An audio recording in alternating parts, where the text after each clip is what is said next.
I think I need to get out. Crew, reality television gave us the drama, the laughter, the tears, the confessions in front of the camera. But the courtroom. The courtroom gave us something that reality television never could.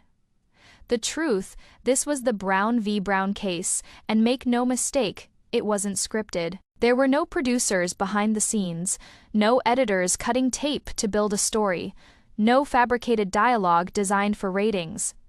Within those walls, there was nothing but the law, nothing but the attorneys who debated. The papers entered into evidence, and the jury selected to render judgment. A jury not on the payroll of a television network, but a jury with the ability to render a verdict on a dysfunctional family.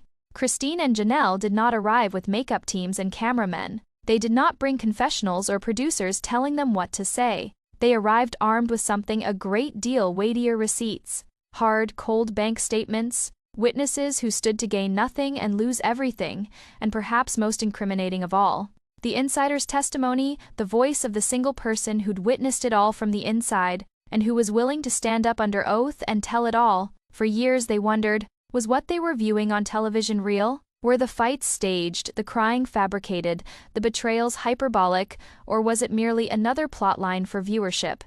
The courtroom provided the answer. Here, there wasn't a script, no retake, no editing suite to tidy up the rough edges. The reality was brutal, inescapable, and heartbreaking. The tears? Not for cameras. The manipulation? Not entertainment. The betrayal over finances? Not storyline. It was their reality. And the crew, that reality resonated deeper than any television arc could ever hope for. Because this wasn't about numbers. This was about betrayal with scars. About money diverted, trust destroyed, loyalties broken, and the jury, 12 strangers, recognized it for what it was. This case had obfuscated the line between television and reality. For the Browns, there was no distinction anymore. The family brand, the polygamy, and Proma's empire crashed headlong into the courtroom's harsh, unflinching spotlight. And when the gavel came down at last, it did more than conclude a trial. It rewrote the history of Sister Wives. No longer reality television, no longer entertainment. It became evidence. It became warning. So the question remains now, was it ever truly about family, or was it always about control? And if it was control, who really had it, crew?